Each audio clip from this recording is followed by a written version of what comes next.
Let's get salty! Everyone, Zeddy here again today with a brand new video, and I have been seeing more and more as we get further and further away from the last balance patch, some complaints to nerf some cards, to change some things in the standard meta, and I wanted to go over my take on, do we need a ton of nerfs? Not really, I don't think so, but I do think there are some clear outliers that could be addressed. I don't know if we're getting a balance patch with the whole patch next week, very unlikely, but I thought, why not talk about it, discuss it.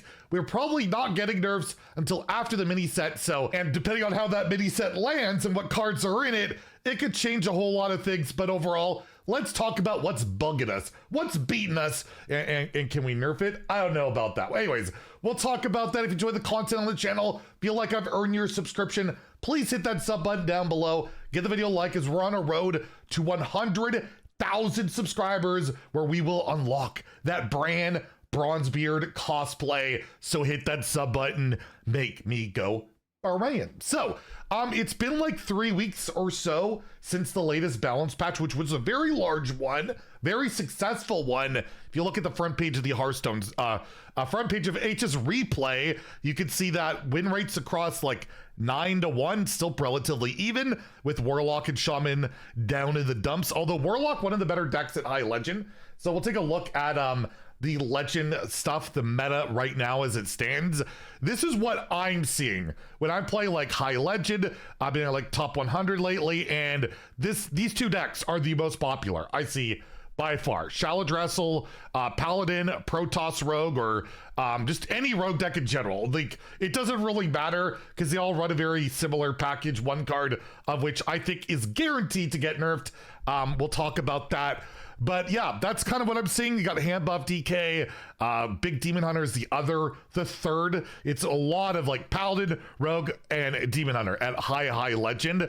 And then after that, it's like a mishmash mostly of like Space Death Knight, which is like triple blood Starship Death Knight. You see a lot of Wheel Warlock. You see Protoss Mage to try and counter stuff.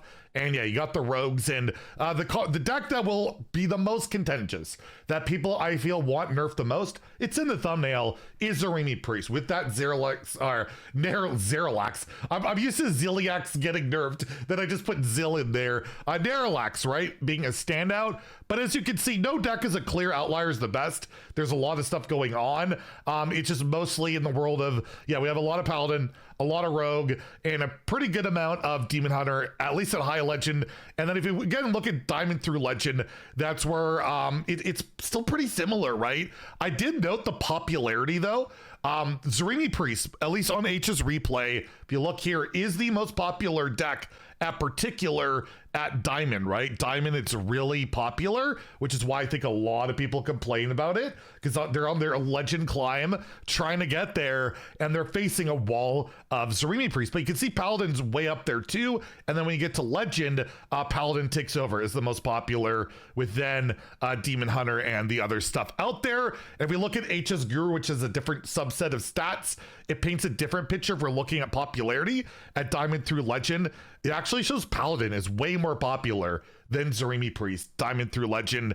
And if we're looking at like top 1K for popularity, yeah, Paladin, Rogue, Demon Hunter. Again, really reflects what I see when I'm playing the Warlock, as I've mentioned, and some Deathlight stuff in there as well. And you can see, again, there's actual variety at High Legend. So it's kind of an idea of the meta and why I really don't feel like we need a lot of nerfs. I really don't. There's a bit of everything right now. You have mid-range, you have aggro, you have a bit of combo, plenty of control options. Like, there's a lot to do.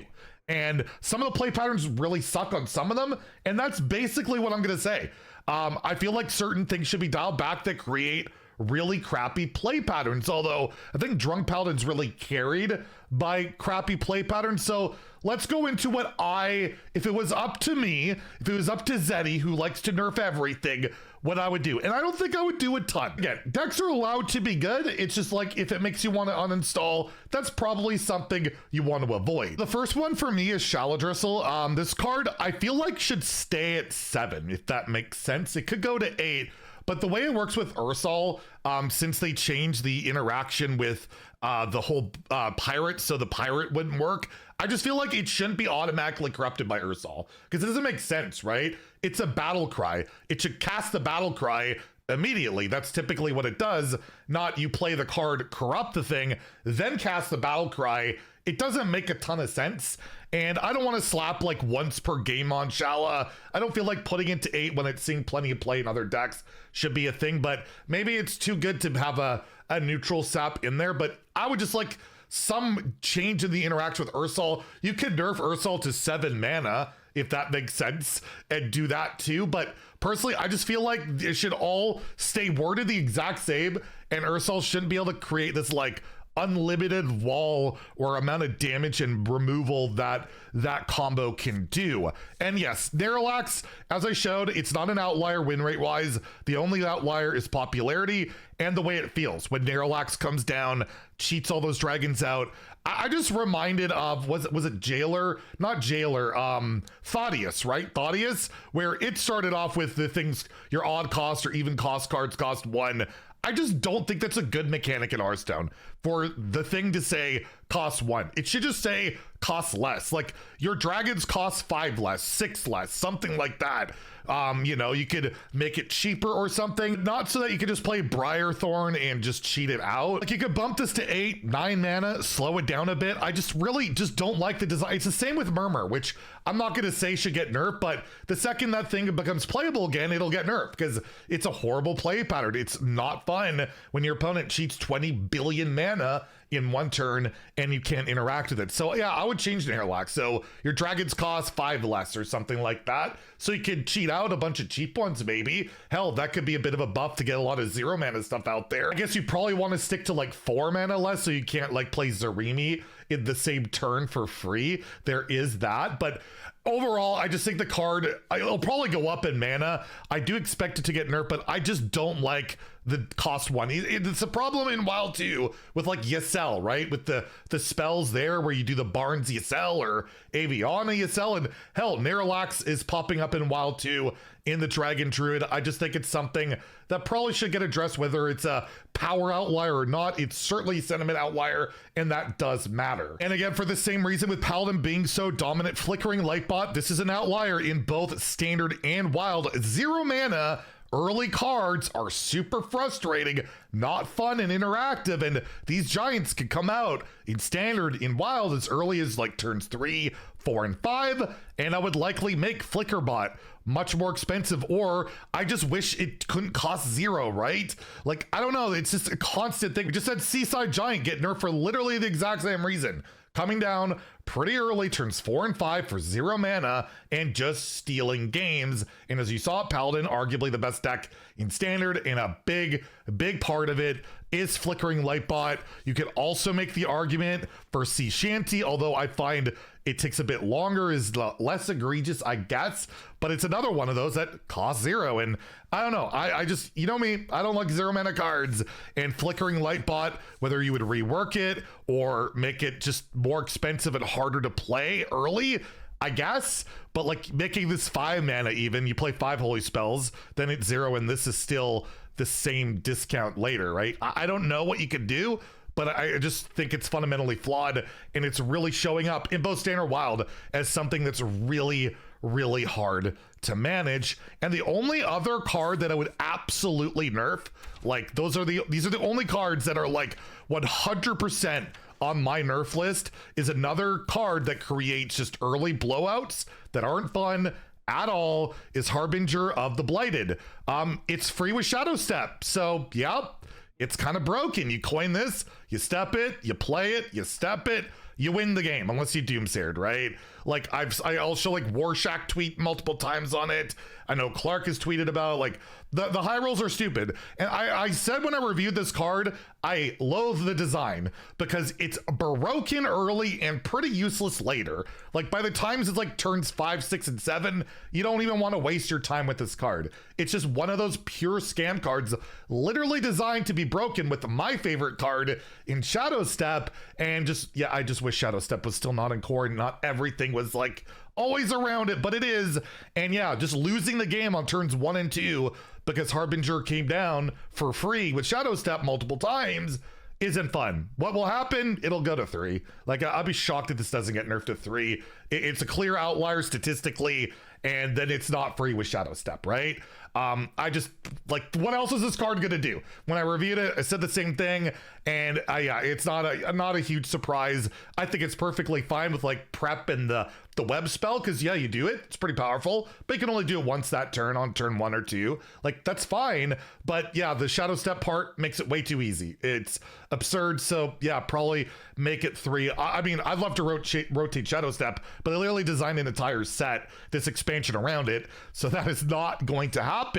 And yeah, those are like the clear outliers to me that should get nerfed. There are a couple other cards we'll talk about that kind of pop up to me that are discussion points, but I wouldn't nerf them because they just allow like certain things to be pretty powerful and strong, and that's fine. And Sandbox Scoundrel is a card that really sticks out to me. It's just really strong.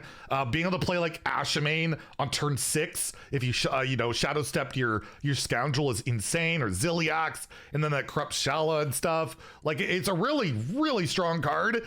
I just feel like if you nerf this card, Rogue's probably terrible. It really puts together almost every Rogue deck, and I don't think it's the most obnoxious play pattern now that like Sonya's nerfed and it's not as abusable in terms of like OTK strats. It's just a lot of stats, and I feel like it comes online in the board state of Hearthstone where you can usually have an expectation to answer it. But yeah, if you're looking at this card, cost 2 less or make it 6 mana, it's certainly a road that could go down, but I'd probably not do that. Best deck I didn't mention that should get nerfed or whatever is the whole Death Rattle Demon Hunter. This is the closest one to me where it's like, yeah, maybe you should do it, is Ravenous Fellhunter. I just think it's silly that you get 2 minions back and you only have to play 1. You only have to play the 1 Ball Hog, and then you get 2 off your Ravenous Fellhunter. I just feel like it should be resurrect 2 friendly Death Rattle minions that cost 4 or less, not the summon a copy of it thing, right? I just feel like that would be a little bit more interesting, that you'd have to play multiple Death Rattles to get the value out of this, because it's so linear and boring when, well, my opponent played Ball Hog on 4, they played Ravenous on 5, they played Cliff Dive on 6, I guess I lost. That happens all the time, right? So to me, Ravenous just, I feel like it should be different. The same with the 7 mana card, right? Like, just different would be cool, but I probably wouldn't do that yet. And again, you could look at Cliff Dive. Maybe that should be 7 mana. Maybe it's too good at 6. I'm sure they'll adjust something with Demon Hunter, but I'm just not entirely sold on what it should be. I'm not that particularly offended by the deck. It's definitely overtuned and it's kind of boring to face, but it's very counterable, but all the things I'm mentioning kind of counter it. So it'll be something to have to consider. Those are kind of the standouts. I don't think you nerf Ball Hog. Like, Ball Hog was fine. It's just these new cards that are pretty nutty. So I think the Ball Boy is all right, but yeah, certainly something to talk about. And then the last one I'll mention, because again, the play pattern's really awful and it's like really just not in the spirit of fighting for board, but it's very slow and you gotta set it up and you can't technically rat it and stuff. But yeah, the Colossus feels like crap. It's so much better than like Ascena, and that's the whole imbue thing. At least imbue has to get through the minions on the board. This basically doesn't. It just gets to wipe everything, and I don't know. I'd probably just make it deal 1 damage to all enemies and leave it at that. Like, does it really need the second swoop? You could even give it like an extra 2 or 3 damage right out the gate maybe. But if I was to like try and really bring it down, I would make it so it just didn't hit twice. But again, you have the twin lasers, probably kills the flavor, so I don't know what you do with it. If it just hits minions, the card is dead, it's useless. And is that any better? I don't think so, but it is one that people talk a lot about. It's really frustrating, but it's probably not something I would nerf right now. See how the mini set plays out, but certainly something I would, consider. And a card I have heard some talk about, I'll leave it off on this, which I think would be an absolute travesty to nerf. Like, I just don't think it's that busted, but maybe I'm biased because I really love playing it. And I feel like I was one of the few that said this card would be good. Like, how is this card not going to be good? It's Ancient of Yore, where it goes dormant for 2 turns. You gain that 10 armor, you draw 2 cards. In Warlock, you can like dump, get it twice over and gain a ton of armor and draw cards. I don't know. I just feel like it's a good card. It does good things. It lets control exist. It's not super egregious. It's just, yeah, some of the armor stacking can be a bit silly, particular with Warlock. But again, I'm at the point where I don't think we need mass nerfs. We have variety. We have interesting stuff. It's more of let's hit the big outliers that just feel really bad. And I don't know how bad each of you are. You'll have to let me know in the comments down below. Is that a card? Because it's not an outlier in any regard, really, other than it's like the best card in like Wheel Warlock, which is not like the best deck in the world, but it's competitive, right? So that's fine, isn't it? Like, I don't know. Do we need another nerf on defense crystals? Same kind of idea. Like the life gain in the neutral pool is a little silly. It's something that could absolutely be discussed. So that's kind of the purpose of this video of what do you think? Should these cards get nerfed? What would you do? Or would you leave everything alone? I'm not talking about buffs yet because we were waiting for the mini set. And again, I feel like lower power level, good. The buffs we've seen in the past have been pretty bad. And like we saw Imbue Priest get buffed twice and it's literally doing no better. It's like, there's only so much you can do. Anyways, let me know what you think about all this in the comments down below. If you enjoyed the video, please like and subscribe. Have a great day. Stay salty, my friends.